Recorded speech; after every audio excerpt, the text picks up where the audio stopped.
Assalamualaikum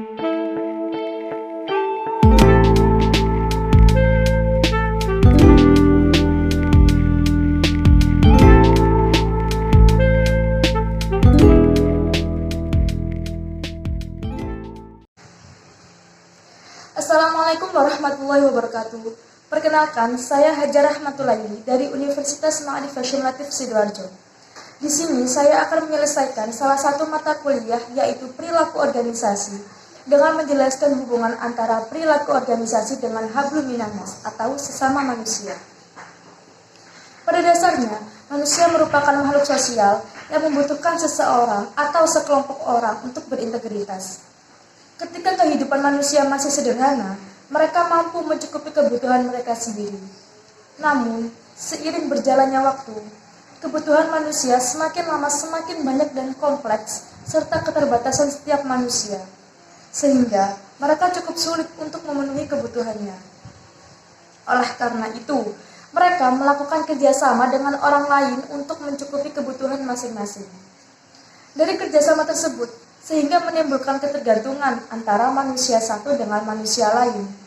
Kondisi yang seperti ini menggambarkan bahwa salah satu sifat dari manusia yaitu organis, yang artinya bagian satu dengan yang lain saling melengkapi atau memenuhi. Agar aktivitas tersebut dapat berjalan sesuai harapan, maka perlu diatur dan diorganisasikan agar masing-masing dapat berjalan sesuai dengan fungsinya dengan baik. Ini menunjukkan bahwa manusia juga memiliki satu sifat, yaitu mengatur terhadap segala tindakannya. Nah, setiap manusia sendiri dalam suatu organisasi memiliki peran yang sangat penting, karena itu dapat menentukan keberhasilan dalam suatu organisasi tersebut. Maka dari itu, pentingnya suatu organisasi memiliki sumber daya manusia yang lebih mandiri dan terampil dalam menyesuaikan diri di setiap lingkungan baru. Hal ini dapat dikatakan dengan investasi untuk masa depan suatu organisasi itu sendiri, sehingga dapat menumbuhkan loyalitas yang positif dalam jangka panjang yang dapat mempertahankan produktivitas dan mutu kerja seseorang pada suatu organisasi. Dalam kegiatan organisasi, memerlukan intensitas komunikasi yang koordinatif. Komunikasi sendiri merupakan sarana penting implementasi dari berbagai aktivitas organisasi.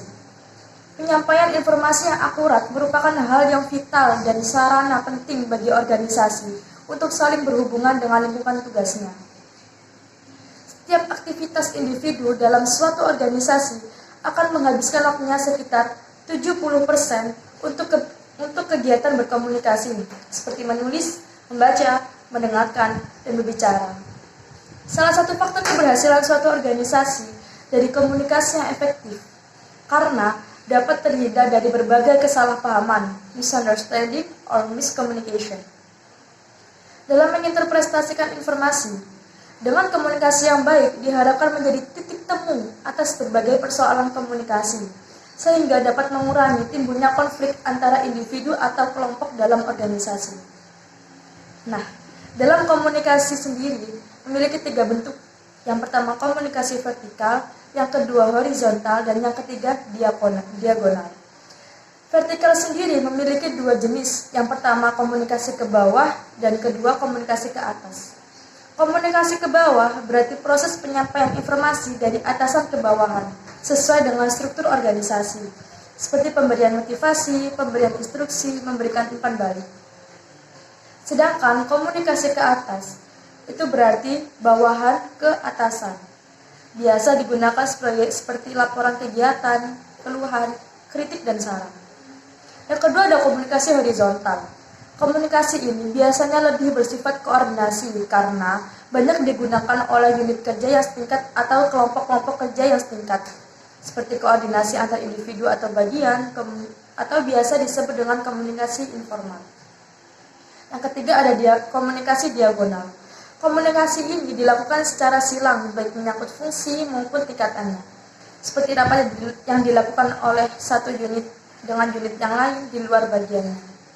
Sekian dari saya, mohon maaf apabila ada salah kata. Assalamualaikum warahmatullahi wabarakatuh.